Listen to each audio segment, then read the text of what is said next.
OUT UG 2024 में क्या इस बार आउट ऑफ सिलेबस क्वेश्चन देखने को मिल सकता है? अगर देखने को मिल सकता है वो कौन कौन से क्वेश्चन आएंगे और कहां से आएंगे? अगर आप सच में ओयूटी यूजी 2024 में at any how at any condition एक सीट कंफर्म करना चाहते हो, इस वीडियो को ध्यान से देखना, क्योंकि इस वीडियो में ओयूटी यूजी में सिलेबस से रिलेटेड जितने भी क्वेश्चन है, यानी कि फिजिक्स, केमिस्ट्री, बायो और मैथ में कौन कौन सी चैप्टर एडेड हुआ है और कौन कौन सी चैप्टर रिमूव हुआ है, उसके साथ क्या इस बार 11th चैप्टर यानी कि 11th में जितने भी चैप्टर है वो आएंगे या फिर नहीं, जो भी आपका डाउट है न्यू सिलेबस 2024 रिलेटेड सब कुछ ए टू जेड क्लियर करूँगा। उसके साथ वीडियो के लास्ट में एक ऐसा सीक्रेट तरीका बताऊँगा जिसे आप में से अगर कोई भी फॉलो करेगा वो पूरी सिलेबस को कवर करने की ज़रूरत नहीं है, जिससे आप स्मार्ट तरीके से, आपको पता होगा सिर्फ 2 महीना ही बाकी है, उस 2 महीने में आप इजीली जो भी आपका टारगेट है यानी कि वेटनरी, एग्रीकल्चर, फॉरेस्ट्री और फिशरी जो भी है वो आप इजीली पा सकते हो, वो भी सिलेबस कवर नहीं करते हुए, यानी कि स्मार्ट तरीके से। वो क्या है और आप कैसे कर सकते हो, अगर आप जानना चाहते हो इस वीडियो को ध्यान से एंड तक ही देखना। हेलो फ्रेंड्स, मेरा नाम है गौतम और आप सभी को स्वागत है हमारे यूट्यूब चैनल में, जहां पर होता है सिर्फ और सिर्फ टू द पॉइंट बातें और कुछ फोकस होते नहीं। तो फ्रेंड्स, आप सभी को ये बात डेफिनेटली पता होगा कि ओयूटी यूजी 2024 का एग्जाम ऑलरेडी आ चुका है, यानी कि सिर्फ और सिर्फ 2 महीना ही बाकी है आपको प्रिपरेशन करने के लिए। बहुत सारे स्टूडेंट का यही डाउट है कि सर इस बार जो भी सिलेबस है ओयूटी में जो 2023, 2022, 2021 में था वो सेम है या कुछ अलग, वो सब कुछ बताऊंगा। देखो, ओयूटी यूजी में एक स्पेसिफिक एक खास बात यह है कि हर साल ओयूटी यूजी में एग्जाम पैटर्न हो या फिर उसके साथ सिलेबस हो या फिर एज लिमिट हो, कुछ ना कुछ चेंजेस होता है। मैं आपको फिर से बता रहा हूँ, अगर उस चेंजेस को अगर आप ध्यान से देखोगे आप डेफिनेटली ओयूटी यूजी में टॉप स्कोर कर सकते हो। और हाँ, मैं आपको की पॉइंट बताना चाहूँगा कि आपको ओयूटी यूजी में अभी 2 महीने में कोई लेक्चर या फिर कोई टॉप लेवल का प्रोफेसर नहीं बनना है। आपको ये टारगेट रखना है कि मुझे ओयूटी यूजी में, फॉर एग्जांपल मेरा वेटनरी में सिलेक्शन लेना है, तो वेटनरी का कटअप मुझे क्लियर करना है, ये ध्यान में रखो। या फिर मैं एग्रीकल्चर चाहता हूँ तो एग्रीकल्चर में मैं एग्रीकल्चर का कटअप कैसे क्लियर करूँ, उसी के स्ट्रैटेजी पढ़ना है, यानी कि कम पढ़ना है क्योंकि आपके पास कम टाइम है, जिसके वजह से आपका सिलेक्शन हो सके। लेकिन जो भी आपका डाउट है सिलेबस रिलेटेड, मैं बता रहा हूँ, ध्यान से सुनो। फर्स्ट क्वेश्चन है कि सर ओयूटी यूजी 2024 में क्या आउट ऑफ सिलेबस क्वेश्चन देखने को मिलता है या फिर नहीं? देखो, आप भले ही टॉप लेवल का यूट्यूबर देखो या फिर कोई भी एजुकेटर वगैरह देखो, वो बोलेंगे नहीं ओयूटी यूजी में सिलेबस के यानी कि आउट ऑफ सिलेबस क्वेश्चन नहीं आता है। आप मेरे बात मानने की ज़रूरत नहीं है। आप सिर्फ 3-4 साल का जो प्रीवियस पेपर है उस पेपर को अच्छे से एनालिसिस करो, आपको देखने को मिलेगा 68 बायो या फिर 68 मैथ क्वेश्चन में से लगभग 3 या 4 क्वेश्चन आउट ऑफ सिलेबस आता है, यानी कि फॉर एग्जांपल एनसीईआरटी का क्वेश्चन पूछता है। ओके, अगर आप नीट के लिए प्रिपेयर करते हो आपको पता होगा वो एनसीईआरटी बेस्ड क्वेश्चन पूछता है, लेकिन वो डीपली जाकर ट्रू मेंस, ये तो आपको पता होगा, ट्रू मेंस बुक से कुछ क्वेश्चन 3 या 4 क्वेश्चन वो डीपली पूछ लेता है। लेकिन आपको क्या करना है, वो जो ट्रू मेंस यानी कि आउट ऑफ सिलेबस क्वेश्चन पूछता है ना, उसे आपको कवर नहीं करना है। मैं बता रहा हूँ, ध्यान से सुनो। आपको क्या करना है, फॉर एग्जांपल 68 क्वेश्चन बायो है, उनमें से अगर आप 60 क्वेश्चन भी रख लो ना, यानी कि 60 क्वेश्चन अच्छे से क्लियर कर लोगे, पूरी 100% एक्यूरेट के साथ करेक्ट कर लोगे ना, तब आपको सिलेक्शन होने से कोई नहीं रोक सकता। तो फर्स्ट क्वेश्चन ये है कि आउट ऑफ सिलेबस आता है या फिर नहीं, तो हाँ, definitely out of syllabus question देखने को मिलता है। ओके, सेकंड क्वेश्चन है कि सर इस बार ओयूटी यूजी में जो अपडेटेड सिलेबस है वो क्या है स्पेसिफिकल 2024 में। देखो, स्क्रीन पे अभी चल रहा होगा कि ओयूटी यूजी में जो भी क्वेश्चन पूछता है ना, वो फिजिक्स, केमिस्ट्री तो कंपलसरी है, लेकिन बायो और मैथ वो कंपलसरी नहीं है। यानी कि अगर आप बायोलॉजी ले सकते हो तो अच्छा है, अगर आप मैथ ले सकते हो वो भी अच्छा है, लेकिन आपको बायो और मैथ में एक चूज करना है। जो भी स्मार्ट स्टूडेंट है वो क्या चूज करेगा, वो बायो चूज करेगा, क्योंकि बायो में सिर्फ अगर आप अच्छे से पढ़ोगे ना तो आप इजीली क्रैक कर सकते हो। और हाँ, एक सीक्रेट तरीका है, टेलीग्राम पर ज्वाइन हो जाना, और हाँ, उस टेलीग्राम पर मैं बताऊंगा कि आप कैसे सीक्रेट तरीके से, जो कि एग्जाम के आसपास आने पर बताऊंगा, कि आप बायो में बिना पढ़े ही आप इजीली लगभग 68 में से 40 प्लस इजीली ला सकते हो। वो तरीका मैं बाद में बताऊंगा, लेकिन अभी मैं आपको सिलेबस बता रहा हूँ, ध्यान से सुनिएगा। ओके, फिजिक्स में क्या करता है, लगभग 12 चैप्टर आता है। वो चैप्टर क्या है ये देख लो।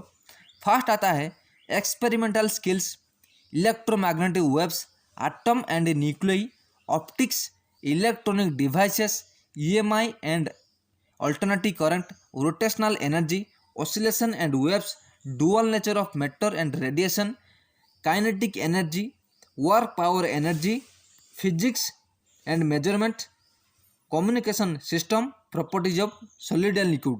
बस इतना ही चैप्टर फिजिक्स में आता है। लेकिन मैं आपको फिर से बता रहा हूँ, फिजिक्स में आपको सभी क्वेश्चन यानी कि सभी सिलेबस पढ़ने की जरूरत नहीं है। मैं जो बता रहा हूँ ध्यान से सुनो। फॉर एग्जाम्पल फिजिक्स मैं अपने खुद की एक्सपीरियंस से बता रहा हूँ, क्योंकि मैं कोई टीचर या फिर एजुकेटर वगैरह नहीं हूँ, मैं एक गाइडर हूँ। मैं नहीं चाहता हूँ मैंने जो गलती किया था अपने टाइम पर, जिसके वजह से मेरा 3 साल वेस्ट हुआ है, आपका भी वेस्ट हो। देखो, फिजिक्स में यूजुअली 4 तरह का क्वेश्चन पूछता है। एक होता है न्यूमेरिकल, ध्यान से सुनो मेरी बातें, न्यूमेरिकल। सेकंड होता है प्रीवियस ईयर पेपर। थर्ड होता है थ्योरेटिकल। फोर्थ होता है रिपीटेड क्वेश्चन। ओके, फिफ्थ होता है न्यू पैटर्न। मैं जो बता रहा हूँ ना, मैं अपने खुद की एक्सपीरियंस और अपना जो एनालिसिस है, जिस तरह से 2 या 3 साल के स्टूडेंट्स इसी चैनल पर सिलेक्शन पाते हैं, उसके बेसिस पर ही बता रहा हूँ। देखो, फिजिक्स में 5 तरह के क्वेश्चन पूछता है। एक है न्यूमेरिकल में वो भी कुछ सिलेक्टेड चैप्टर है। अगर उन चैप्टर को अच्छे से पढ़ लोगे, बहुत सारे स्टूडेंट्स वो डरते हैं कि न्यूमेरिकल में क्या क्वेश्चन पूछेगा, मैं तो न्यूमेरिकल अटेम्प्ट नहीं कर पाऊंगा। लेकिन आपको डरने की कोई बात नहीं है। आपको न्यूमेरिकल में मैं आपको, अगर आप पर्सनल गाइडेंस लेना चाहते हो या फिर नोट्स वगैरह लेना चाहते हो, नीचे डिस्क्रिप्शन में मेरा नंबर मिलेगा या फिर टेलीग्राम मिल जाएगा, वहाँ पर ज्वाइन होकर मुझे कॉल कर सकते हो। क्योंकि मैं जो बता रहा हूँ ध्यान से सुनो। न्यूमेरिकल में कुछ इंपॉर्टेंट चैप्टर है, अगर आप उन चैप्टर को, उन फार्मूला को अच्छे से कवर कर लोगे, वहाँ से उसी फार्मूला बेसिस डायरेक्ट क्वेश्चन आएंगे, जिससे आप इजीली फिजिक्स में न्यूमेरिकल पोर्शन क्लियर कर सकते हो। और हाँ, आपका ये भी डाउट क्लियर करना चाहूँगा, फिजिक्स में न्यूमेरिकल पोर्शन नीट में कुछ अलग लेवल का आता है और ओयूटी में कुछ अलग लेवल का आता है। नेक्स्ट है पीवाईपी यानी कि प्रीवियस पेपर। आपको ज़्यादा नहीं, सिर्फ 5 साल का प्रीवियस पेपर अच्छे से कवर करना है। और अच्छे से उन क्वेश्चन को अगर आप अच्छे से मतलब क्लियर कर लोगे, डेफिनेटली वहाँ पे मैक्सिमम क्वेश्चन रिपीट हो ही जाएंगे। बाकी रहा थ्योरेटिकल क्वेश्चन में कुछ चैप्टर है, मैं आपको छोटा सा हिंट दे रहा हूँ। देखो, for example electronic device. Next है atom and nuclei, dual nature of matter. इन कुछ चैप्टर में वो सिर्फ थ्योरेटिकल क्वेश्चन पूछता है। कुछ सिलेक्टेड चैप्टर है जो कि ओयूटी बेसिकली टारगेट देता है। अगर आप उन चैप्टर को ध्यान से रखोगे तो थ्योरेटिकल क्वेश्चन भी एक भी मिस नहीं होगा। फोर्थ नंबर है रिपीटेड। फिजिक्स में भी कुछ ही न्यूमेरिकल, कुछ ही पॉइंट्स हर साल रिपीट होता है। अगर आप उन रिपीटेड क्वेश्चन को देखोगे, बहुत सारे स्टूडेंट का यही डर रहता है कि फिजिक्स में मैं क्लियर नहीं कर पाऊंगा। लेकिन अगर आप स्ट्रैटेजी के साथ अगर आप पढ़ोगे, numerical, previous paper, theoretical, repeated, new pattern, तो आपको कोई भी क्रैक करने से नहीं रोक सकता। मैं फिर से बता रहा हूँ, अगर आप सीरियस हो, नीचे डिस्क्रिप्शन में मेरा नंबर दिया है या फिर टेलीग्राम दिया है, जहाँ से भी आप मुझे ज्वाइन करके कॉल कर सकते हो। क्योंकि आपके पास सिर्फ और सिर्फ 2 महीने ही बाकी है। मैं चाहता हूँ जितने भी स्टूडेंट्स आए वो सीरियस आए और वो इजीली क्रैक कर सके उसके बेसिस पर। ओके, नेक्स्ट आता है केमिस्ट्री में क्या क्या सब्जेक्ट ऐड हुआ है, क्या क्या सब्जेक्ट रिमूव हुआ है। ओके, तो देखो, केमिस्ट्री में जो भी चैप्टर है वो है polymer, P block, states of matter, inorganic chemistry, physical chemistry, biomolecule, chemistry in everyday life, principle related to practical chemistry, organic compound containing nitrogen, surface chemistry, physical chemistry, GOC, organic chemistry. उसी तरह लगभग 15 chapter है। Okay, तो मैं ये कहना चाहूँगा 2 महीने में क्या आप फिजिक्स और केमिस्ट्री में इतना चैप्टर कवर कर सकते हो? खुद को पूछो। अगर आप फ्रेशर हो, काइंडली मुझे नीचे कमेंट करना कि आप फ्रेशर हो या फिर रिपीटेड हो, कि आप 2 महीने में 15 चैप्टर, केमिस्ट्री में, फिजिक्स में 12 चैप्टर, बायो में लगभग 10 चैप्टर, उसी तरह मैथ में भी लगभग 8 10 15 चैप्टर क्या आप कवर कर सकते हो। आपको उसी चैप्टर को पढ़ना है, जैसे आप कट ऑफ क्लियर कर सकते हो। अभी 2 महीने में आपको टारगेट रखना है, मुझे सिलेक्शन लेना है। नहीं तो आप क्या करोगे ना, आप सभी सिलेबस को कवर करते हुए आपका सिलेक्शन नहीं हुआ। और हाँ, ये जो सिलेबस है फिजिक्स केमिस्ट्री बायो ना, आपका टाइम वेस्ट नहीं करूँगा, टेलीग्राम पर नीचे दे दूँगा, वहाँ पे ज्वाइन हो जाना। वहाँ पर ये सिलेबस पूरी तरह से पड़ा हुआ है, आप वहाँ पे चेक कर सकते हो। ओके, मैं यही बताना चाहता हूँ कि आप सिलेबस के पीछे भागो मत, आप स्मार्ट स्ट्रैटेजी फॉलो करो जिससे आपका सिलेक्शन हो सके। ओके, नेक्स्ट क्वेश्चन है कि सर 11th जो चैप्टर है, 11th में जितने भी चैप्टर है फिजिक्स केमिस्ट्री मैथ बायो, क्या वो OUT UG के सिलेबस में एडेड है या फिर नहीं। तो मैं आपको रिप्लाई दूंगा 2024 में फिजिक्स और केमिस्ट्री और मैथ में ओके 11 चैप्टर एडेड है, लेकिन बायो में इस बार रिमूव कर दिया है। लेकिन मैं फिर से बता रहा हूँ, OUT का कोई अता पता नहीं है। OUT में हर साल 11th और 12th मिला जुला के क्वेश्चन पूछता है। अगर आप पर्सनल गाइडेंस लोगे या फिर नोट्स वगैरह लोगे मुझसे ना, वहाँ पे जितने भी चैप्टर है जहाँ पे मैक्सिमम क्वेश्चन आएंगे, ओके, उन चैप्टर को फास्ट कवर करना है। नेक्स्ट है प्रीवियस पेपर कवर करना है। थर्ड है इस बार जो सिलेबस है वो उससे बस रीडिंग करना है। उसके बेसिस पर आपको सिलेक्शन होने से कोई नहीं रोक सकता। मैं बता रहा हूँ, ये है स्मार्ट स्ट्रैटेजी। ओके, 4 नंबर है हाई वेटेज चैप्टर क्या है जिससे मैं सिलेक्शन ले सकूँ। तो मैं फिर से बता रहा हूँ, अभी आपको डिस्कस कर दिया कि फिजिक्स में 4 तरह के क्वेश्चन पूछता है, उसी तरह बायो का भी है, उसी तरह मैथ का है, उसी तरह केमिस्ट्री की भी है। ओके, उसके बेसिस पर अगर आप में से कोई भी पढ़ लेगा ना, वो इजीली टप कर लेगा। नेक्स्ट पॉइंट है, काइंडली मुझे नीचे कमेंट करना कि आपका 10th में 12th में कितना परसेंटेज आया है। उसके बेसिस पर मैं आपको रिप्लाई दूंगा आपका सिलेक्शन होगा सच में या फिर नहीं।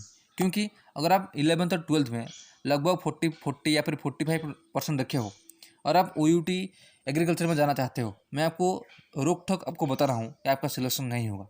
मिनिमम अगर आपका 55 से एबव परसेंट है 11th और 12th में, तो आपका चांसेस बनता है OUT UG में सिलेक्शन पाने के लिए। उसके साथ OUT UG में अगर आपका सर्टिफिकेट है, कोई भी ग्रीन कार्ड होल्डर हो या फिर SC ST होल्डर हो, ओके, तो आपका सिलेक्शन होने का मैक्सिमम चांसेस बनता है। अगर आप जानना चाहते हो कैसे, नीचे डिस्क्रिप्शन में मुझे कॉल करके डाउट क्लियर कर सकते हो। ओके, 5वां नंबर है कि सर OUT UG में क्या रिपीटेड क्वेश्चन पूछता है या फिर नहीं।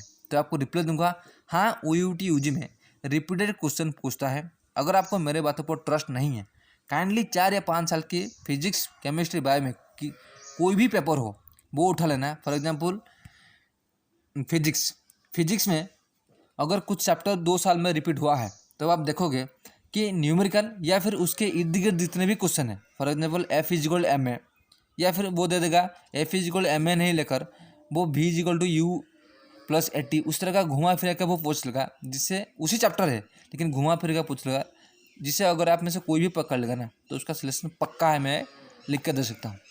ओके, नेक्स्ट है जो लास्ट क्वेश्चन है कि सर OUT UG में मेरा कैरियर मार्क लो है, क्या मैं सिलेक्शन पा सकता हूँ या फिर नहीं, सचमुच बताओ। मैं आपको जो बता रहा हूँ ना ध्यान से सुनो। OUT UG में सिलेक्शन लेने के ना कुछ फैक्टर, फॉर एग्जांपल आपका कैरियर मार्क, सेकंड है आपके पास कौन कौन सी सर्टिफिकेट है, हैंडीकैप, EWS, उसके साथ SC ST OBC, उसी तरह का सर्टिफिकेट। इन दोनों फैक्टर ग्रीन कार्ड होल्डर जिसके पास है ना, उसका सिलेक्शन होना बहुत ज़्यादा तय है। लेकिन अगर आपका परसेंटेज कम है तब भी सिलेक्शन पा सकते हो। कि कैसे, कि आपको जो भी सिलेक्टेड चैप्टर है उन चैप्टर को अच्छे से कवर करना है। मैंने आपको बता दिया फिजिक्स में कैसे क्वेश्चन पूछता है, उसी तरह फिजिक्स केमिस्ट्री में कुछ ही चैप्टर है, अगर उन चैप्टर को फास्ट कवर करोगे, मैं आपको मना नहीं कर रहा हूँ कि सिलेबस के पीछे ना भागो, लेकिन फास्ट को क्या करना है, जो भी स्मार्ट स्ट्रैटेजी है, यानी कि आप टारगेट रखो कि मुझे कट ऑफ क्लियर करना है। कट ऑफ क्लियर करने के आपको आपका योग्यता होना चाहिए। उसके बाद आपका जो बाकी सिलेबस है आपको और 1 महीना टाइम मिलेगा, आप इजीली क्रैक कर सकते हो। लेकिन फास्ट आपको क्लियर करना है, आपका जो कट ऑफ क्लियर करना है उसके बेसिस पर आपको पढ़ना है। मुझे आशा है OUT UG का जो भी न्यू सिलेबस से रिलेटेड डाउट है सब कुछ क्लियर हो गया होगा। अगर इतना सा डाउट है मुझे कॉल करके पूछ सकते हो। आज में इतना ही, मिलते हैं नेक्स्ट वीडियो में, तब तक खुश रहिए, कीप स्माइलिंग।